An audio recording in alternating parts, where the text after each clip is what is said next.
জয় জগন্নাথ, জয় বলভদ্র, জয় সুভদ্রা। ଆଜି ଏକାଦଶୀ, ବଡ଼ ଏକାଦଶୀ ଏହା ସମସ୍ତେ ପାଳନ କରନ୍ତି। ବାହୁଡ଼ା ଯାତ୍ରାର ତା ପରଦିନ ଏକାଦଶୀ ପାଳନ କରାଯାଏ।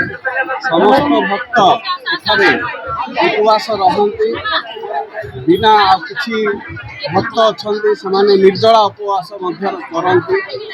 ଆଉ ଅନ୍ୟମାନେ ସମସ୍ତେ ଆଜି ଫଳାହାର କରି ରହନ୍ତି।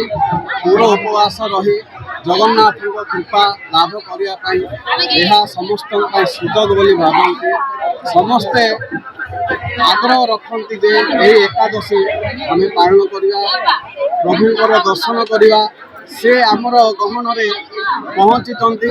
ସେ ବାହୁଡ଼ା କରି ନିଜ ସ୍ଥାନକୁ ପହଞ୍ଚିବେ, ନିଜ ଘରକୁ ସେ ପହଞ୍ଚିବେ। ରାସ୍ତାରେ ସମସ୍ତେ ପହଞ୍ଚିବା ପାଇଁ ସେଠି ପହଞ୍ଚି ଦର୍ଶନ କରି ସେମାନଙ୍କର ଯେଉଁ ବିଶ୍ୱରୂପ ସମସ୍ତେ ଦର୍ଶନ କରି ନିଜେ ପବିତ୍ର ହେବା ପାଇଁ ସମସ୍ତେ ଇଚ୍ଛା କରନ୍ତି।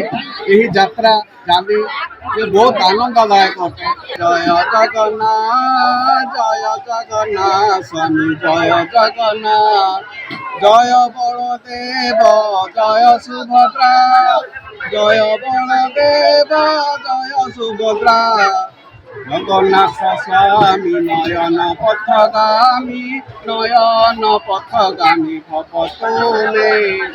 ଜୟ ଜଗନ୍ନାଥ, ଜୟ ଜଗନ୍ନାଥ, ଜୟ ଜଗନ୍ନାଥ ସ୍ୱାମୀ, ଜୟ ଜଗନ୍ନାଥ।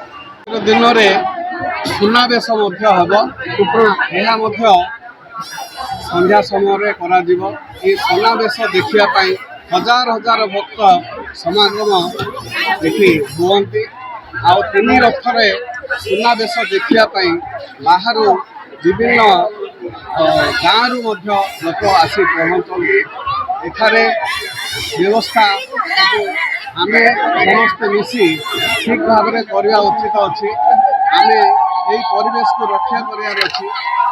ତେଣୁକରି ଏହି ଯାତ୍ରାକୁ ସଫଳ କରିବାର ଆମ ସମସ୍ତଙ୍କର କର୍ତ୍ତବ୍ୟ ଅଛି।